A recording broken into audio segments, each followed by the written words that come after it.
সবার কাছে আমি দোয়া চাই, আল্লাহ আমাদেরকে হালালের উপরে প্রতিষ্ঠিত রাখুক, হেদায়েতের উপরে প্রতিষ্ঠিত রাখুক, কল্যাণের উপরে প্রতিষ্ঠিত রাখুক, ইসলামের উপরে প্রতিষ্ঠিত রাখুক, দ্বীনের উপরে প্রতিষ্ঠিত রাখুক। আল্লাহ আমাদের জুলুমের বিপক্ষে সবসময় আমাদেরকে প্রতিষ্ঠিত রাখুক, অন্যায়ের বিপক্ষে আমাদেরকে সবসময় প্রতিষ্ঠিত রাখুক। চরম বাস্তবতায়ও যেন আমরা ন্যায় অন্যায়ের পার্থক্য যেন ভুলে না যাই। আমরা যেন কখনোই জালেমের কাছে, অন্যায়ের কাছে, আমরা যেন কখনোই যারা বাতিলের কাছে আমরা যেন কখনোই পরাজয় স্বীকার না করি। আমরা যতই কষ্টই হোক আমরা যেন সত্যর পক্ষে, ইসলামের পক্ষে, ন্যায়ের পক্ষে, আলোর পক্ষে, সততার পক্ষে, কল্যাণের পক্ষে যেন আমরা সবসময় থাকতে পারি। টাকা দিয়ে নিজেকে বিক্রি না করে দিয়ে ভোটটাকে আমানত হিসাবে ধরবেন, এটা একটা আমানত। আমি আপনাদের কাছে হাত জোড় অনুরোধ করব, আপনারা আমানতের খেয়ানত করেন না। যারা ন্যায়ের পক্ষে থাকবে, জামাত ইসলামী হোক, বিএনপি হোক, সে এনসিপি হোক, ন্যায়ের পক্ষে যে থাকবে, দেবিদ্বারের পক্ষে সে যে থাকবে, আমরা সবাই একসাথে দেবিদ্বারটাকে করব। যারা যোগ্য মানুষ হবে তাদের হাতে আমরা নেতৃত্ব তুলে দেব। মনে রাখতে হবে, আপনি কিন্তু নেতার মালিক, আপনি হচ্ছেন মালিক, ভোটার কিন্তু হচ্ছে মালিক। কিন্তু আমরা যখন 1000 টাকা দিয়ে ভোটটা বিক্রি করে দেই তখন কিন্তু আর মালিক থাকেন না, আপনি হয়ে যান হচ্ছেন কি, আপনি তখন হয়ে যান গোলাম হয়ে যান। তা আপনি কি গোলাম হবেন নাকি মালিক হবেন? আপনার মালিক হইতে হবে। আপনি 1000 টাকা, 2000 টাকা, টাকার বিনিময়ে যেন আপনি গোলাম না হয়ে যান, আপনি যেন জবাবদিহিতার মধ্যে নিয়ে আসতে পারেন। তো ফতেহাবাদ বা এই যে নবাবগঞ্জ, আমার এটার সাথে একটা হৃদ্যতাপূর্ণ সম্পর্ক আছে।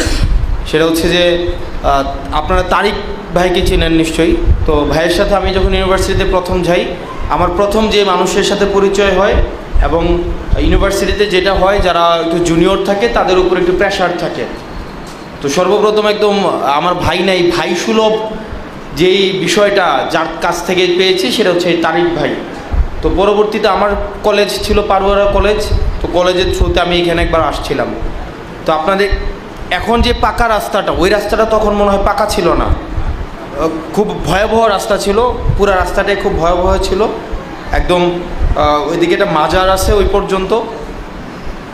এটা হচ্ছে ঐতিহাসিকভাবে আমাদের নদীর এই পাড়টা, আমরা যখন মানে শুনেছি, বড় হয়েছি, তখন শুনেছি যে নদীর এই পাশের 6টা ইউনিয়ন, এই 6টা ইউনিয়ন একটু বি গ্রেডের ইউনিয়ন, একটু ভাতৃ মানে থাকে না যে একটু, ওই নদীর ওই পারের ইউনিয়নগুলো হচ্ছে এক ধরনের, আর এই পাশের ইউনিয়নগুলো হচ্ছে এক ধরনের। এই পাশের ইউনিয়নগুলো একটু পিছিয়ে পড়া, অনুন্নত, রাস্তাঘাটগুলো অনেক খারাপ, শিক্ষা প্রতিষ্ঠানগুলো অনুন্নত, ঈদগাহ, মসজিদ, মাদ্রাসা, এই জায়গাগুলো তো হচ্ছে একটু প্রশাসনিক একটু দৃষ্টি কম পড়েছে সব সময়। আমার নিজের বাড়ি হচ্ছে গোপালনগরে। তো আমার গোপালনগরের রাস্তা আমি যেটা নিজে দেখেছি, গাড়ি নিয়ে ঢুকার কোনো অবস্থা এখনও পর্যন্ত নাই। আমরা ওই কারণে হচ্ছে আমাদেরকে দেবিদ্বার চলে আসতে হয়। তো আমরা আমাদের জায়গা থেকে চেষ্টা করছি। আপনি যেই রাস্তাটার কথা বলেছেন, এই রাস্তাটা টেন্ডার হয়ে আছে। তো টেন্ডার হয়ে থাকার পরে ওইটা হচ্ছে যাকে কাজ দেওয়া হয়েছে উনি কাজটাকে যথাযথভাবে করতে পারেনি বলে এটা আবার রিটেন্ডারে চলে গিয়েছে। এটা হচ্ছে এই রাস্তার হচ্ছে আপডেট, যেটার আপনার 2,50,00,000 টাকা প্লাস যেটার হচ্ছে বরাদ্দ হয়েছিল। যাকে কাজটা দেওয়া হয়েছিল উনি এই কাজের মধ্যে যথাযথ যেই প্রশাসনিক এবং নিজের যেই ধরনের দক্ষতা দেখানো উচিত ছিল সেটা পারিনি বিধায় এই কাজটা আবার রিটেন্ডারে চলে গিয়েছে। 1 নম্বর বিষয়। 2 নম্বর বিষয় হচ্ছে যেই আপনারা ঈদগার কথা যেটা আপনারা যেখানে মাহফিল কথাটা যেটা বললেন, মাহফিল হয় সবচেয়ে বড় তাফসিরুল মাহফিল, ওই মাহফিলের বিষয়ে আপনাদের যদি বরাদ্দ প্রয়োজন হয় সেক্ষেত্রে আপনারা উপজেলা প্রশাসনে 5 কোটি টাকার একটা বরাদ্দ দেয়া আছে। আপনারা ইউনো মহোদয়ের কাছে আপনারা একটা অ্যাপ্লিকেশন করবেন, সেখান থেকে আপনার প্রয়োজন অনুযায়ী, হয়তো পুরোটা দেওয়া সম্ভব না, প্রয়োজন অনুযায়ী সেখানে বরাদ্দ দেওয়া হবে। আর আরেকটা বরাদ্দ দেওয়া আছে, সেটা হচ্ছে যে আপনার মসজিদ, মাদ্রাসা, মন্দির, শ্মশান, কবরস্থান, এই বিষয়গুলোকে সংস্কার করার জন্য এটা বিশেষ একটা বরাদ্দ দেওয়া আছে। সেক্ষেত্রে আপনারা যথাযথভাবে আপনারা হচ্ছে ইউনোকে অ্যাড্রেস করে, ইউনোকে আপনারা সম্বোধন করে একটা চিঠি লিখলে সেখানেও আমরা প্রত্যাশা করে একটা বাজেট আমরা পেয়ে যাব। আপনাদের সবার সামনে আমি আসতে পেরেছি, সেটা আমি আমার নিজের কাছে আমার অনেক দীর্ঘদিন ইচ্ছা ছিল। কারণ এই ফতেহাবাদ ইতিহাস, ঐতিহ্য এবং এই নদীর এই পার এবং ওই পারের যে একটা বিভাজন রয়েছে, এই বিভাজনের এই পারের যেই যাকে ঘিরে একটা ঐক্যবদ্ধ হয় সেটা হচ্ছে ফতেহাবাদ। ফতেহাবাদে আমাদের অনেক আত্মীয় স্বজন রয়েছে, ফতেহাবাদের সাথে একটা হৃদ্যতাপূর্ণ সম্পর্ক রয়েছে। আর আমার বাড়ি যেহেতু গোপালনগরে, আমরা চাইবো সবসময় আমাদের সব জায়গা থেকে দেবিদ্বারের সব প্রান্ত সমানভাবে উন্নয়ন হোক। কিন্তু একই সাথে সাথে যেহেতু এই বিষয়টা একটু পিছিয়ে পড়া একটা জনগোষ্ঠী আমাদের এই পাশটায়, একদম আপনি সন্ধ্যার পরে বোঝা যায় যে এই পাশটা আসলে কতটা পিছিয়ে পড়া। তো আমরা চাইবো আমরা সমন্বিতভাবে এই পাশের আমরা অবকাঠামোগত উন্নয়ন, স্কুল কলেজ মসজিদ মাদ্রাসা রাস্তাঘাট এই বিষয়গুলোতে আসলে ওই পরিমাণ উন্নয়ন হয় নাই আমাদের এই নদীর এই পারে সবসময়, এবং হচ্ছে এটা বন্যা কবলিত এলাকা, আমাদের ওই পাশটা একটু নিচু ভূমি। তো আমরা আমাদের জায়গা থেকে চেষ্টা করব সমন্বিতভাবে, আপনারা যারা নেতৃস্থানীয় রয়েছেন এখানে, আমাদের সাবেক ভাইস চেয়ারম্যান, আমাদের ফেসিবাদের সময়ও যিনি হচ্ছেন যে ফেসিবাদ বিরোধী রাজনৈতিক দল বাংলাদেশ জামাত ইসলামী থেকে উনি হচ্ছেন নির্বাচিত হয়েছেন, আমাদের সাইফুল ইসলাম শহীদ ভাই উনিও রয়েছেন। আমরা যারা ফেসিবাদ বিরোধী যে রাজনৈতিক দলগুলো রয়েছে আমরা চেষ্টা করব আমরা আমাদের জায়গা থেকে অব্যাহত রাখব, নীতি নৈতিকতার উপরে আমরা হচ্ছে নীতির উপরে প্রতিষ্ঠিত থেকে আমরা সমন্বিতভাবে এই অবকাঠামোগত উন্নয়ন করা। দেখেন ওই যে দুর্নীতি চাঁদাবাজি লুটপাট, 2.5 কোটি টাকার একটা রাস্তা আসছে, সরকার কিন্তু টাকা ঠিকই দিছে, 2.5 কোটি টাকা দিছে উপরে, এটা দেবিদ্বার আস্তে আস্তে 2 কোটি, এটা হচ্ছে কন্ট্রাক্টরের কাছে যাইতে যেতে 1.5 কোটি, এটা আবার হচ্ছে সাব কন্ট্রাক্টে যাইতে যেতে 1 কোটি, অর্থাৎ রাস্তায় আস্তে আস্তে 2.5 কোটি টাকা 50 লাখ টাকা হয়ে যায়। তো আমরা ওই জায়গাগুলো একটু সচেতন থাকবো, আমরা নেতা নির্বাচনে একটু সচেতন থাকবো, যাতে করে আমরা এমন মানুষের হাতে নেতৃত্ব তুলে না দেই। দেখেন 5 বছরের জন্য আপনি নেতা নির্বাচন করেন, 5 বছরের দায়িত্ব দেন, কিন্তু আপনার কিন্তু একদিনের দায়িত্ব থাকে, একদিনের কিন্তু আপনি মালিক, কিন্তু ওই একদিনই হয়ে যায় কি আমরা নিজেকে বিক্রি করে দিই। আমরা দেখবেন 500 টাকা 1000 টাকা দিয়ে হচ্ছে আমরা বিক্রি হয়ে যাই। তো বিক্রি হয়ে আমরা এমন অযোগ্য মানুষকে নেতৃত্ব দিয়ে দেই, সে পরবর্তী 5 বছর আপনাকে দেখা যায় যদি আপনাকে অন্যায্যভাবে শাসন করে, তখন কিন্তু আর আপনার কিছু বলার থাকে না। আপনি যদি 1000 টাকা খায়া একটা ভোট আরেক জায়গায় দেন, আপনি কি ওই লোকটাকে ধরতে পারবেন গিয়ে? বলবো তো আমি টাকা দিয়ে নির্বাচিত হয়েছি, আমি আপনার দিয়ে তো আর নির্বাচিত হই নাই। তো সেজন্য নেতাদের যেমন দায়িত্ব রয়েছে, একই সাথে সাথে যারা নেতা নির্বাচন করে তাদেরও দায়িত্ব রয়েছে। আমরা দয়া করে, আমরা এখানে সাইফুল ইসলাম শহীদ ভাই আছেন, উনার মনে হয় না যে উনি আগের যে এমপি 100 কোটি টাকা দিয়ে হয়েছে উনি হইতে পারবেন। আমি জানি না যে 100 কোটি টাকা দিতে পারবেন কিনা, উনি দিতে পারলে সেটা অন্য বিষয়, কিন্তু আমার মনে হয় না যে নৈতিকতার প্রশ্নে ওনারা যেভাবে আপোষহীন ছিলেন দীর্ঘ 1.5 দশকেরও বেশি সময় ধরে, আমাদের এই সংস্কৃতিটা পরিবর্তন হইতে হবে। এখন নেতা যতই নৈতিকতা সম্পন্ন হোক না কেন, কিন্তু যারা ভোট দিবেন, যারা হচ্ছেন, তারা যদি নেতার চরিত্র না দেখে, যোগ্যতা না দেখে, শুধুমাত্র টাকার কাছে বিক্রি হয়ে তারা যদি ভোট দেয়, আর পরবর্তী 5 বছর যদি বলে যে আমার নেতা ভালো না, তাইলে কিন্তু হবে না। মনে রাখতে হবে নেতা হচ্ছে যারা সমাজের মানুষ রয়েছে তাদের আমলের উপরে নির্ভর করে হচ্ছে নেতা আসবে। আপনি যেমন ধরনের আমল সম্পন্ন মানুষ হবেন, নিয়ত সম্পন্ন মানুষ হবেন, আপনার নেতাও সেই ধরনের হবে। তো সেই জায়গা থেকে 1000 টাকা 500 টাকা 2000 টাকা দিয়ে নিজেকে বিক্রি না করে দিয়ে ভোটটাকে আমানত হিসাবে ধরবেন। এটা একটা আমানত। আপনি একদিন যদি খেয়ানত করেন, নেতা যদি 5 বছর আমানত খেয়ানত করে, আপনি কিচ্ছু বলতে পারবেন না। তো সেই জায়গা থেকে আপনাদের কাছে আমি অনুরোধ করব, আপনাদের সন্তান হিসেবে, আমি আপনাদের কারো নাতির বয়সে, আমি অনেকের নাতির বয়সে, নাতির থেকে ছোট, অনেকের ভাতিজা, অনেকের হচ্ছে ভাগনা, অনেকের হচ্ছে ভাই, অনেকের হচ্ছে আমরা ইউনিভার্সিটিতে একসাথে পড়াশোনা করছি, আমার কলেজের জুনিয়র আছে, স্কুলের জুনিয়র আছে। আমি আপনাদের কাছে হাত জোর অনুরোধ করব, আপনারা আমানতের খেয়ানত করেন না। 2002 সালে রাস্তা হয়েছে, আজকে 2026 সাল, কত সরকার আসতে গেছে, ডিজিটাল বাংলাদেশ গেল, স্মার্ট বাংলাদেশ গেছে, কিন্তু রাস্তার মতোই আছে। নেতা আসতে গেছে কিন্তু রাস্তার পরিবর্তন হয় নাই, ভাগ্যের পরিবর্তন হয় নাই, স্কুলের পরিবর্তন হয় নাই। তো আমরা সঠিক যারা যোগ্য মানুষ হবে তাদের হাতে আমরা নেতৃত্ব তুলে দেব।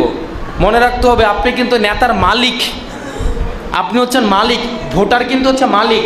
কিন্তু আমরা যখন 1000 টাকা দিয়ে ভোটটা বিক্রি করে দেই, তখন কিন্তু আর মালিক থাকেন না, আপনি হয়ে যান হচ্ছেন কি, আপনি তখন হয়ে যান গোলাম হয়ে যান। তা আপনি কি গোলাম হবেন নাকি মালিক হবেন? আপনার মালিক হইতে হবে। আপনি 1000 টাকা 2000 টাকা টাকার বিনিময়ে যেন আপনি গোলাম না হয়ে যান, আপনি যেন জবাবদিহিতার মধ্যে নিয়ে আসতে পারেন। আপনার কাছে সবার কাছে আমি দোয়া চাই, আল্লাহ আমাদেরকে হালালের উপরে প্রতিষ্ঠিত রাখুক, হেদায়েতের উপরে প্রতিষ্ঠিত রাখুক, কল্যাণের উপরে প্রতিষ্ঠিত রাখুক, ইসলামের উপরে প্রতিষ্ঠিত রাখুক, দ্বীনের উপরে প্রতিষ্ঠিত রাখুক। আল্লাহ আমাদের জুলুমের বিপক্ষে সবসময় আমাদেরকে প্রতিষ্ঠিত রাখুক, অন্যায়ের বিপক্ষে আমাদেরকে সবসময় প্রতিষ্ঠিত রাখুক। চরম বাস্তবতায়ও যেন আমরা ন্যায় অন্যায়ের পার্থক্য যেন ভুলে না যাই। আমরা যেন কখনোই জালেমের কাছে, অন্যায়ের কাছে, আমরা যেন কখনোই যারা বাতিলের কাছে আমরা যেন কখনোই পরাজয় স্বীকার না করি। আমরা যতই কষ্টই হোক আমরা যেন সত্যর পক্ষে, ইসলামের পক্ষে, ন্যায়ের পক্ষে, আলোর পক্ষে, সততার পক্ষে, কল্যাণের পক্ষে যেন আমরা সবসময় থাকতে পারি। এবং আমরা যেন সবাই একটা সমৃদ্ধ, আমরা যেন একটা ইসলামের দিকে এবং অন্যান্য সাম্প্রদায়িক সম্প্রীতি যারা আছে, অন্যান্য ধর্মের যারা আছে তাদের প্রতি যেন আমাদের একটা সৌহার্দ্যমূলক একটা সম্পর্ক থাকে, এটা বজায় রেখে যেন আমরা একটা সুন্দর একটা গ্রাম আমরা প্রতিষ্ঠিত করতে পারি। আমরা যদি সুন্দর একটা গ্রাম, আপনাদের এলাকায় অনেকগুলো বিসিএস ক্যাডার আছে না? আপনাদের এলাকায় আপনাদেরকে রফিক ভাই আছে, আমার মনে আছে আমি যখন ফার্স্ট ইয়ারে পড়ি রফিক ভাইয়ের কাছে আমরা ইফতার করব, আমরা ছোট জুনিয়ররা, তখন রফিক ভাই তখন হচ্ছে আপনার টিচার ট্রেনিং কলেজে নায়েমে ট্রেনিং করতেছিল, নায়েমে ট্রেনিং করতেছিল। তো আমরা খুঁজে বের করছি যে আমাদের বিসিএস ক্যাডার দেবিদ্বারের কে আছে। তো তখন অনেকের মধ্যে রফিক ভাইকে পাইছি, পাই আমি গিয়া নায়েমে গেছি যে ভাই আমরা ইফতার পার্টি করবো, আমাদের কিছু টাকা দেন। তো ওনার কাছ থেকে তখন উনি মনে বেতনও পাওয়া শুরু করে নাই, তখনই ওনার কাছ থেকে টাকা নিয়ে আসছি। তরিক ভাইয়ের কাছ থেকে তো অসংখ্যবার টাকা নিয়েছি, এইটা সেটা। আপনাদের এলাকায় কিন্তু অনেক স্বনামধন্য মানুষ আছে, অনেক শিক্ষিত মানুষ আছে। আপনার ওই মানুষগুলার হচ্ছে সমাজে দেখবেন মেল মিটিং করে কারা, চোর বাটপার, সুদখোর, ঘুষখোর, এই মানুষগুলো করে না? এই কারণে ওই মানুষগুলো সুযোগ পায়, কারণ আপনারা এই মানুষগুলোকে আপনারা প্রাধান্য দেন না। মনে করেন আরে এরা কি বুঝে, এরা পড়াশোনা করছে, এরা হচ্ছে কি মানে এরা বুঝবে না, এরা বুঝবে না, এরা হচ্ছে মেল বুঝবে না, জুরি বোর্ড বুঝবে না। কিন্তু ওরা ঠিকই বুঝবে, কিন্তু ওদেরকে আপনি 500 টাকা দিয়ে কিনতে পারবেন না। ওই যে ইঞ্জিনিয়ার সাহেব আছে, ওনারে আপনি 500 টাকা দিয়ে কিনতে পারবেন না। ওনারা একটা মেলে গেলে আপনি 2000 টাকা পকেটে ধরাই দিয়ে কখনো হচ্ছে অবিচারটা আনতে পারবেন না। তো এই কারণে এইসব মানুষগুলা, যারা শিক্ষিত মানুষগুলো আছে, আপনি ওদেরকে আপনারা একটু ডাকবেন, কাজকর্মে ডাকেন, ওদের একটু পরামর্শ নেন। বা আপনারা যারা অভিজ্ঞ আছেন, দাড়ি পাকা চুল পাকা মুরব্বী আপনারা যারা আছেন, আপনারাও তো হচ্ছেন কি দেখে দেখে বড় হয়েছেন, তাই না? আপনারা দেখে শিখছেন। আর আমরা যদি সবসময় ঠেকে শিখতে হয় তাইলে আমরা আমরা একটা জীবনও কয়বার ঠেকবো? এই কারণে আমাদের দেখে শিখতে হবে। আপনাদের অভিজ্ঞতাগুলো আমাদেরকে বলবেন। আপনারা যে এই একটা দীর্ঘ, আপনারা 60 বছর 70 বছর আপনারা তো এলাকায় ছিলেন, সমস্যা দেখছেন, অনেক নেতাকে দেখছেন, অবিচার অন্যায় দেখছেন, এই সমস্যাগুলো আপনারা আমাদেরকে বলবেন, কাছে ডাকবেন। আমরা একটা ভুল করলে আমাদেরকে ডাকবেন, ডাকিয়ে নিয়ে বলবেন। আমাদের দেখবেন আমাদের দেশের নেতারা, তারা স্কুল বানায় কিন্তু এই স্কুলে নিজের পোলাপাইনরা পড়ায় না, পড়ায়? আমাদের নেতারা কি যে রাস্তা, এই রাস্তা দিয়ে নিজেরা চলে? তারা কিন্তু নিজেরা চলে না। তারা যে স্কুল এলাকার পোলাপাইনের জন্য বানায়, এই স্কুলে তারা পোলাপাইনরা পড়ায় না, পড়ায়? যে হসপিটাল, হাসপাতাল নেতারা যেটা বানাইছে, এই হাসপাতালে কি নেতার চিকিৎসা নেয়? নেতার চিকিৎসা নয় অ্যাবোকেয়ার, নেতার চিকিৎসা নয় স্কয়ারে, আর একটু বড় নেতা হইলে জায়গায় সিঙ্গাপুরে। তো মিয়া তুমি আমার নেতা, তুমি যদি যেই সেবাটা না নিবা, এটা আবার আমার কেমনে নিবা? এই যে আজকে ইফতার, ধরেন আজকে ইফতারে যারা আয়োজন করছে তারা আপনার এক ধরনের ইফতার দিল, আপনারা দিয়া করলে ঠিক আছে আপনারা ইফতার করেন, আমরা অন্য ইফতার খামো, তাহলে কি ওই ইফতারের প্রতি আপনার ভক্তি থাকবে? যে ইফতার আমি নিজেও খাবো, যে ইফতার আমি আপনাকে দেব, তখন আমার এটার প্রতি একটা আন্তরিকতা থাকবে। তো এই কারণে নেতা হইতে হবে আপনাদের মানুষ, আপনাদের যেই যে পোলা এই স্কুলে পড়বে, যে নিজে এই রাস্তা দিয়ে হাঁটবে, নেতা যদি প্রত্যেক দিন এই রাস্তা দিয়ে তারা হাঁটাইতেন, ঠিক এই রাস্তা ঠিক করতো না? এর তো জীবন এই দিক দিয়ে হাঁটে না, এর আবার ভোটেরও দরকার হয় না, এ টিয়া দিয়া ভোট কিনতারে না। আপনার টেয়া ভোট কি, ধরেন এই এলাকায় 5000 ভোট আছে, সবার কাছেও তো যাওয়া লাগে না, 2 জন রে ধরলে আমার 5000 ভোট কিনা লাইতারি। আপনারা তো অভিজ্ঞ মানুষ, আপনারা এগুলা দেখছেন। এখন অপরাধ যদি দেখেও আপনারা চুপ থাকেন, এটা কিন্তু আরেকটা অপরাধ। এই অপরাধের দায়ভার এটা কিন্তু নিতে হবে আপনাদের। তো এই কারণে আপনাদের কাছে অনুরোধ থাকবে, আমরা যেন সবাই মিলে যারা ন্যায়ের পক্ষে থাকবে, জামাত ইসলামী হোক, বিএনপি হোক, সে এনসিপি হোক, ন্যায়ের পক্ষে যে থাকবে, দেবিদ্বারের পক্ষে সে যে থাকবে, আমরা সবাই একসাথে দেবিদ্বারটাকে করব। আমাদের এইটাই। আপনি দেবিদ্বারের রাস্তা যদি কেউ জামাত ইসলামের একজন করে দেয়, আমার কি বাধা দেওয়ার দরকার আছে? বিএনপির কোনো একটা ভালো মানুষ যারা ভালো কাজ করে, আমার কি বাধা দেওয়ার দরকার আছে? দরকার নাই তো। আবার আমি যদি এনসিপির একজন রাজনৈতিক একজন মানুষ, আমি যদি একটা ভালো কাজ করতে আসি, শহীদ ভাই কি জীবনে বাধা দিবে? বরং উনি আমাকে উৎসাহ দিবে। কারণ ভালো কাজের প্রতিযোগিতা হওয়া উচিত। যে যেই নামে ভালো কাজ করুক না কেন, দিন শেষে আপনারা যেন পান, আমরা যেন পাই, আমাদের এলাকাটা যেন ভালো থাকে। তো দোয়া করবেন, গরমের মধ্যে না বসায় রাখি। আমার নিজের গ্রামের বাড়ি হচ্ছে গোপালনগর, রসুলপুর ইউনিয়ন, গোপালনগর। আমার দাদা মেম্বার ছিলেন, আব্দু মেম্বার। আমি পড়াশোনা করছি হচ্ছে রেয়াজউদ্দিন পাইলট হাই স্কুলে, আমার বাসা দেবিদ্বার। আর হচ্ছে আমার কলেজ হচ্ছে পারুয়ার আব্দুল মতিন কষ্ট কলেজ। তো এই এলাকার অনেক পোলাপান পারুয়ারা পড়ছে, আপনাদের এলাকার অনেক পোলাপান পারুয়ারা পড়ছে। তো আপনার লগে দেখা হবে, যেহেতু রাজনীতি করব, আপনাদেরকে নিয়ে আমাদেরকে রাজনীতি করতে হবে। রাজনীতি একা একা হয় না। আওয়ামী লীগের সময় টাকা দিয়ে রাজনীতি হয়েছে, কিন্তু আমরা জনগণকে সাথে নিয়ে আমরা কাজ করতে চাই, আমরা একসাথে কাজ করতে চাই, ভালো কাজের প্রতিযোগিতা হোক। আসসালামু আলাইকুম রহমতুল্লাহি ওয়া বারাকাতুহু ওয়া মাগফিরাতুহু ওয়া জান্নাতুহু।